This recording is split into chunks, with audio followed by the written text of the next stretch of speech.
Hi everybody, I'm Hal Weeks. Welcome to Stalking the Wild Auto Harp. And this week we're going to talk about why is music theory so confusing. You hear all these terms, you hear letters, you hear numbers, you hear terms like do, re, mi, things like this.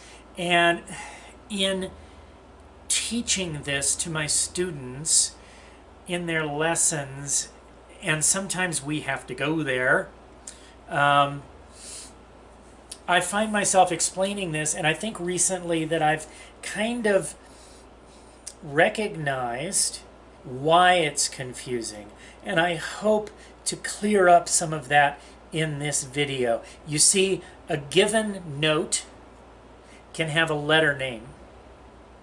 It can also have a number. It can also be referred to as do, or re, or mi. Furthermore, a chord can have a number.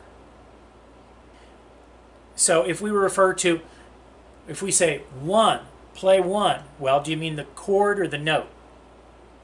Play G, well, do you mean a G chord or the G note? So this is where I think some of the confusion comes up. So I want to get out my old dry erase board with the music notation and the keyboard on it so that I can show you some of this stuff, and hopefully it won't be too confusing. Okay, so look out. He's got his staff and his keyboard out again, and of course that has nothing to do with auto harp, right? Wrong. Couldn't be more wrong, because you see, one of the reasons that theory is so confusing is that our instrument, the auto harp, does not let us see visually what goes on under those buttons. And so we get these nice little labels called a button that says A minor. Instant A minor, just add a strum and you've got it, you know, and it's jarred and bottled and packaged that way as easy instant music, and then we don't know what's going on, and musicians know what's going on. Let's learn about some of the reasons that music theory is so confusing. To start out with, we like to talk in C major in theory because it doesn't involve playing any of these black notes. Okay, and so the C major scale, and it would be cool if I could put in musical sounds here, but anyway, it just uses these notes here that go like this: C, D, E, F, G, A, B, C. It's just the white notes on the piano, and then they repeat. This is another D, this is another E, etc. on up. In using these, we only use the white notes. Okay? We're not allowed to use the black notes in the key of C major. These are not just known by these letter names. We also call this 1, 2, 3, 4, 5, 6, 7, 8, no, 1 again, because there's 7 notes. This one is repeated from down here. C, C. So sometimes you'll hear these referred to as, well, that's the 5th of the scale. E is the 3rd of the scale. So notice that I wrote down Arabic numerals. 1, 2, 3, 4, 5, 6, 7, 1. Now, we also call this do, re, mi, etc.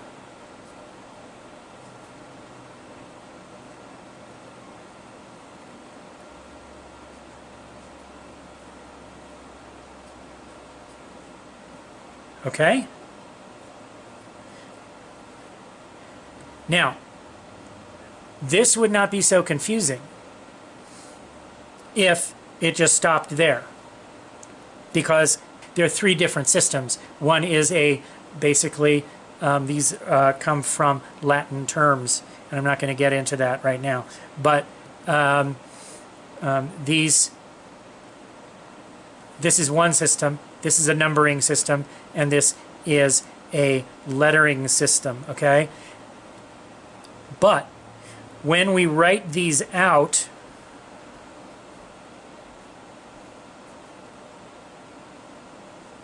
then we have a symbol that represents the same thing, the button that you push.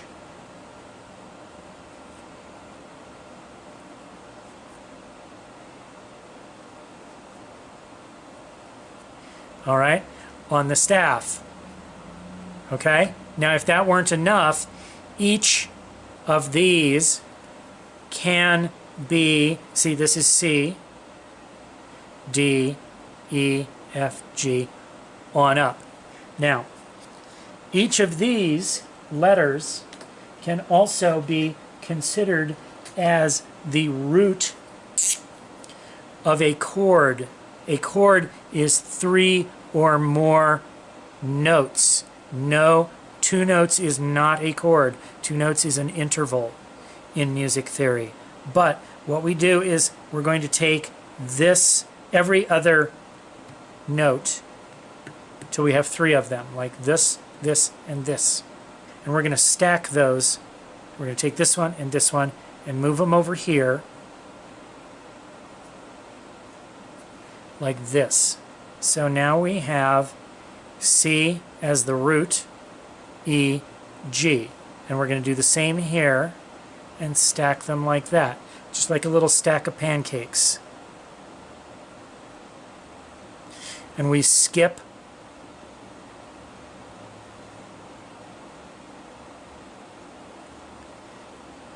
the spaces.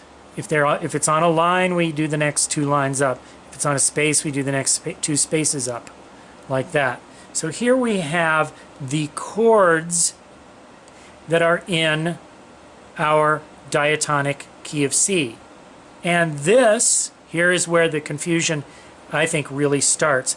We call this C. We call this D.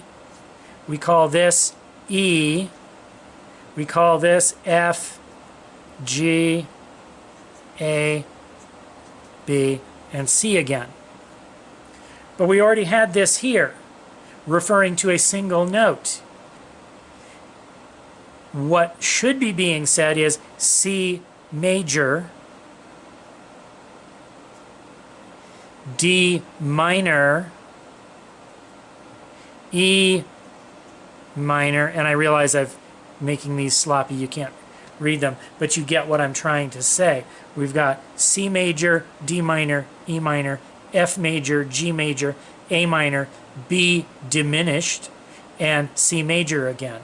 Okay, referring to a chord, we cut off in wanting to make it easier to say. We cut off the word and just use the letter name for the chord and the note. C, C. Okay? Furthermore, this is called a 1 chord. And this is called a 2 chord. And this is a 3 chord. And this is a 1 note and a 2 note and a 3 note. And the 1 note is named after its root. The 1 chord, excuse me, is named after its root, C. And the C chord is named after its root, C. 1, 1. Notice, however, that this 1 is a Roman numeral, referring to the fact that it's a chord instead of a single note, which is an Arabic numeral. This is the way it's done in music theory. But if I just say, play me a 1 chord, I said chord. But if I say 1, 4, and 5, did I mean the chords? 1, 4, and 5? Or did I mean the note 1, 4, or 5? 1, 4, and 5 are the root notes. Excuse me, 1, 4, and 5 are the root notes of the chords that are built thereon. But we use Roman numerals when referring to the chord.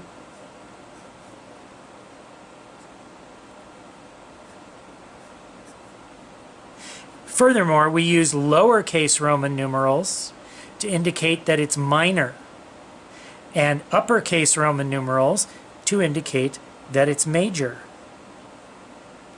This is why music theory gets confusing, because we have the one chord and the one note. We have the two chord and the two note. Okay, we've got a C note and a C chord. We've got a D note and a D chord. This is why music theory is so confusing. So there you go. Clear as mud? I hope not. As you can see, there's different names, different labels for the same term. And it's the context of the talking that really clues you in as to what a person means. But if you're not that familiar with the fact that a given label, say C, can be a chord or the note or one, well, are you talking about the chord or the note? These things interchange in our heads and we can get kind of addled by it. So I hope that that helps to spell it out. It's very important to understand some basics about not just the auto harp, but music. How does music work? And these theory things apply across the board, whether you're playing the auto harp or the guitar or the bass or the flute or the piano. And so it helps to be able to talk about it. Otherwise, all you can do is listen and try to pick it up by ear.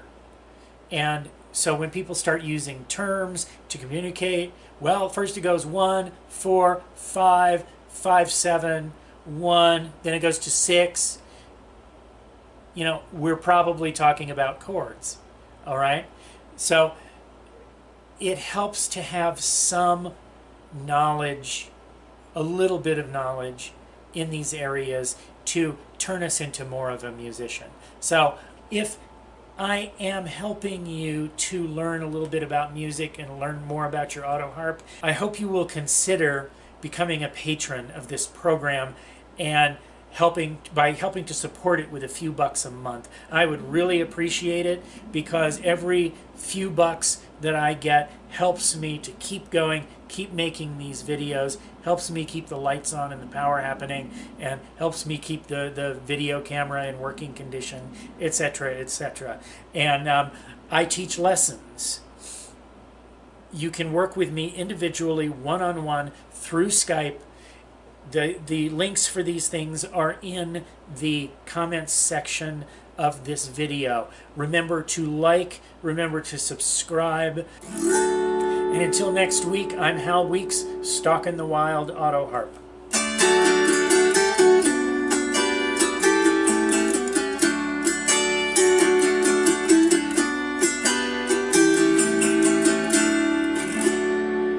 Bye-bye.